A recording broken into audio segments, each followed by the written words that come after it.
to the Capture Your Confidence podcast. We are talking this week about learning to say yes and take opportunities outside of our comfort zone. How many times have you been faced with an opportunity that made your stomach flutter, like the butterfly feeling, and you immediately just talked yourself out of it? Yeah. And, the other thing I think that's important to highlight at the outset is if you want some episodes about how to say no and when to say no, we got plenty of that. We have those. Like, we are team say no. But I do think there are times where it makes sense strategically to say yes. And once you figure out the right yeses to make and how they play into your confidence building journey, then it can be good to say yes sometimes. Yeah. And I mean, again, when the moment's right. Like in your gut and in your heart, when there's something that you want to say yes to. This is not one of those things where it's like, oh, I don't know if I have time. This is like, I want this thing, but I feel out of my league. Yeah. Right? Yes. Like, when that arises. And so the question becomes like, how do you respond in a way that sets you up for success when there's something that you want, but you're feeling that self-doubt of, ooh, I don't really know that I'm ready for this thing. Yeah, I think that's a really important distinction. Mm-hmm. And so the one thing that I want you to just remember is that you don't know unless you know. Yeah. And so if you don't try and put yourself in an environment, you'll never figure out whether or not that thing was meant for you, or you perhaps were capable of going after that thing. Yeah. And so, gosh, I don't want to end my life coming in to whatever pearly gate situation I walk up to and think I never tried a lot of the things that really made me feel excited because I was afraid, Yes. Like I want to try. Yes. And I think, the more that you can get strategic about when we need to try, then you're going to feel not stretched so thin. Because I think that's like a very common misconception, it's not even misconception. It's true. It's sometimes if I say yes, I'm going to be stretching myself too thin, or it might not be the right opportunity, or I may wish I would have said no. Which is exactly when we point you back to the whole saying no episodes, right? Of clearing the runway. Because quite frankly, if your schedule is so overloaded that the only reason you're not saying yes is because you don't have time, we've done it wrong. Like we have to cut something off the plate so that when new exciting opportunities come your way, there's space for it. Yes. And that's not the excuse that we use to keep us from going forward, right? Yeah. So are there questions that you ask yourself when an opportunity is presented to you and you feel that flutter of excitement to figure out if like this is a thing that we should really chase down? Yes. So first I try to tap into that flutter and like really be cognizant, because I think when you are lucky enough to be asked to do a lot of things, you sometimes, it's hard to make that assessment. Do you get like a little bit desensitized to the feeling, maybe a little bit? So I think when I actually do feel the excitement, then, my spidey senses are up like, oh, okay, like let's learn more about this. And then I go back to values work. Like, okay, which value, like, why am I feeling so great about this? Which value is this aligned with? And does it make sense to pursue it further?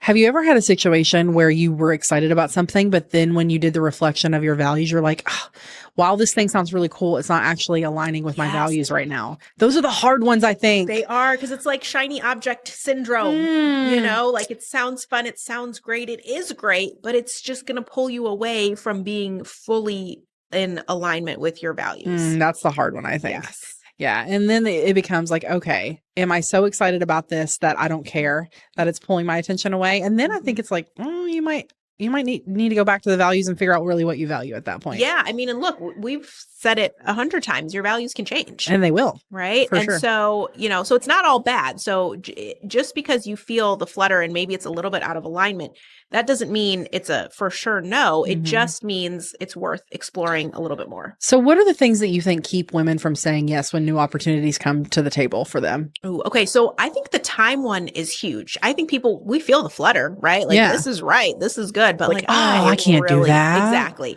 And it's that automatic, I don't have time. I can't do it. How this will impact everyone else around me. Yes. Right. And then we shut it down so fast. We didn't even give a chance to explore it in a meaningful way. Yeah. Yeah. And I think what a shame that we didn't even give the people in our life around us the opportunity to support us in that excitement. Like, I know that if our partners heard us say, oh, I don't have time for that, their first response would be, well, how do we make time for it? Yeah. Like I know that to be true for our partners and for so many of you guys too, you know, you have somebody in your life that's like, well, if this is important to you, we'll figure out a way to make it happen. So don't like rob them of the opportunity to support you in your goals too, because that's such a gift. What are some of the other things? So time, and then, you know, sometimes maybe a little imposter syndrome. What else? What are other reasons why she might say no if she feels enthusiastic about something, but just can't let herself do it? What will they think?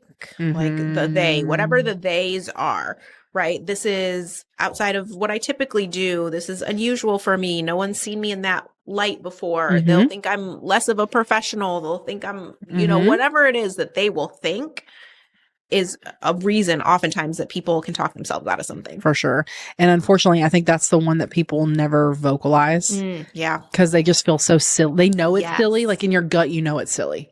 And it sounds silly to say it out loud. Yeah. So then it's very easy to just wrap it up under, oh, I don't have time, or, oh, we've got too much going on, and kind of move on. It's like the time is the safest thing for women to say, because every other woman's like, oh, well, I get that. Yes. And so then it's like a conversation stopper immediately. It's like, oh, she doesn't have time. Well, shoot. Okay. Yeah. Move on about her life, because every woman knows what it feels like to be stretched. But I do think we hide behind time a lot, in the same way, you know, when you were a teenager and your mom would ask you how you are and you'd say fine or tired. Like it was like those were the things that you said, and that was that. Time is that way for grown women. It's like it's the excuse of every grown woman. Yeah. And look, quite frankly, I mean, we've got plenty of episodes on this. You're probably filling your time with stuff that's not super meaningful. If you truly feel that stretched all the time, that you don't have the capacity to take on something that's lighting you on fire. If I find the time to watch an entire episode of Love is Blind in 24 hours, I know that you can find the time to do this thing. That's not a priority. I still find time to do it, right? Yeah. Like you and I both know that's such a lie. Yes, I know. There's time, friends. There's time. Oh God. And if it's the fear, I think, you know, this does play a role. You know, I think I see this professionally in myself all the time. I'll get plunked, and an opportunity will be plunked in front of me, and I'll ask myself like, ooh, are you ready for that? Yes. Like, are you ready for that? Yeah. Like this version of me, I know that one day I'll be ready for it, but the today version isn't ready. Yeah. Like, I'm sorry, what? Yes. I think that's common too, especially the more opportunities you get, or they become bigger, and you just, you know, you're kind of, it's easier instead of dealing with it and facing it head on and kind of working through the fear and the self-doubt. It's easier to just kind of let it take over and turn it down. And, you know, I think really demystifying the process of saying yes and just breaking it down into the most simple process is the way that we can see the most growth, because often it's like that mountain that's in front of you that you're like, well, how would I ever, there's all these things in the way. And I do think the confidence formula and like breaking things down into small segments really does help encourage you to say yes when it's right. And so let's talk through some of the practical steps of saying yes and not getting so caught in the weeds or so ahead of ourselves that we take ourselves out of the game. Yeah. So I think, look, you probably need a piece of paper or a document of some sort where you are kind of mapping out, like, is this in alignment with my values? Why does this seem like a good opportunity? What are the things in the way? And really just kind of getting it down on paper so that you can have the conversations you need to have and make the assessments that you need to have around whether or not this is a right yes for you. And I would also encourage you to don't let yourself get so far down the road. Well, what am I going to do when XYZ? Because that's going to come and you're going to figure that out then, right? The only decision right now is this a thing that I want to make space to pursue or not? Yes. Have you ever heard someone give you a reason why they are saying no to something or why they're turning down an opportunity that seems so perfect for them? And the reason is like so random and far in the future and something that's like never crossed your mind. So I was actually having a call a couple of months ago with someone who wanted to hire me. And we were having a conversation about what that would look like. And they were like, well, you know, I would just hate to hire you and then have business take off and be so busy that I couldn't handle it. And I literally giggled because I'm like, isn't that kind of the point of hiring me? Right. Like what happens is that if it takes off and it's so busy, then we figure it out. Like that's the whole point. Like you either want to grow or you don't want to grow. Yeah. You know, and so I did have to giggle because I'm like, well, I mean, I guess like, I don't really know if you want to grow or not. Yeah. You know? Yes, absolutely. And I have an example in my head of where I was working through this with someone. It was a really great opportunity, but it like happened on a Wednesday, and Wednesday was the day that they picked up their kid or they had some conflict. And I mean, she was telling me like maybe, and this thing didn't start until 6 months down the road, this opportunity that we're talking about. Oh my God. And I'm like, are you, I mean, what if they're not in dance class on Wednesdays anymore? Like, what if it changes? Like, we've got a lot of time to figure out this little hiccup. Mm-hmm. And they were so hung up on this fact that, you know, on Wednesdays in November, I'm probably going to have to pick up my kid from dance class. And so I can't do this thing that I really want to do. That's hilarious to me. You know? And so sometimes you just gotta, you know, they're valid. Those are valid concerns, but kind of have to know that there's a fear that's really driving a lot of that. And most things are figure outable. Yeah. I just want to be like the stuffed animal claw machine in that situation. And just like, I'm going to pull you up out of this so that you don't, because you're really in the weeds right now with these fears and these worries. Like, I'm just going to pull you up and, hey, the view from the hot air balloon, does that look really nice? Do you want that view? Okay, cool. Let's keep going. Yes. No. And so, I mean, it's important to know that there is definitely a time and place for saying no. And look, I think we're at the place right now where the no's outnumber the yeses, right? But the yeses, when they're good and they're worth it, you got to be ready to take them when they come. Mm-hmm. You know, our friend Reagan always talks about only saying yes to the things that are 95%. I'm not that dialed in. Like, I mean, if it's a 90, I'm probably going to have a conversation with you about it.